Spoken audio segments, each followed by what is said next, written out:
এক ভক্ত বেটা, বাড়ি বর্ধমান। উনি দীর্ঘদিন ধরে বাড়িতে বসে আছে, কোনো কিছু কাজকর্ম নেই।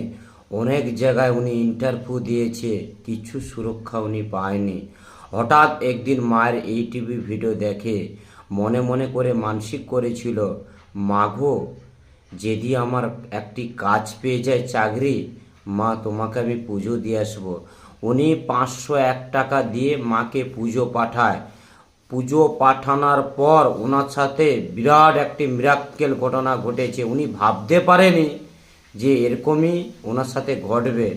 উনি এক সপ্তাহ পর সুখবর আইলো, উনি কোম্পানিতে একটি চাকরি পেয়েছে। খুব খুশি। উনি তাড়াহুড়া করে আমাকে ফোন করেছিল, ঠাকুরমশাই, তোমার মা খুব জাগ্রত। জয় সোনা মায়ের জয়, জয় মা।